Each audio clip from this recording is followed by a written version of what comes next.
soo dhaweyntii ugu ballaarneyd abid inta la garanayo taariikhda gobolka Awdal ayaa maanta dadweynaha ku dhaqan magaalada Boorama waxa ay kala hortageen xulka ciyaartoyga kubadda cagta ee gobolka Awdal oo iyagu ku soo guuleystay tartan ciyaareedkii toddobaad ee gobolada Soomaaliland ciyaartoygani oo sabtidii dhaweyd gobolka Saaxil ka soo qaaday koobka kubadda cagta ee gobolada Soomaaliland ayaa maanta waxa soo dhaweyntaasi lagala hortagay inta u dhaxaysa magaalooyinka Boorama ilaa iyo Gabiley dadweynaha ku dhaqan magaalada Boorama oo isugu jira qaybaha kala duwan ee bulshada ayaa isugu soo baxay jidadka waaweyn kuwaasi oo ku dhawaaqayay ereyga soo dhaweynta xulka ciyaartoyga kubadda cagta ee gobolka Awdal ciyaartoygani dhawaan ku soo guuleystay tartan ciyaareedka koobka kubadda cagta gobolada Soomaaliland ee lagu soo dhaweynayay magaalada Boorama ayaa sidoo kale waxay ka koobnaayeen xulka ciyaartoyga kubadda cagta ee ku soo guuleystay koobka xulka kubadda kolayga ee gobolka Awdal oo afar dhamaadka soo gaaray iyo waliba ciyaaryahanada orodka u dhaxeeya 100 mitir ilaa 800 mitir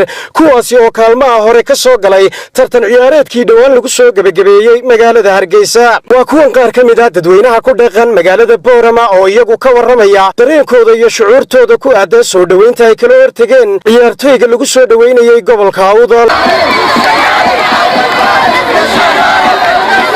sidoo kale waxa iyaguna dareenkooda cabiray qaar ka tirsan ciyaartoyga lagu soo dhaweynayay kuwaasi oo aad mararka qaar fursadba u helaynin inaad la kulanto waa kan Bahdoon Mario oo ahaa weeraryahankii dhaliyay goolalkii ugu badnaa ee gobolka Awdal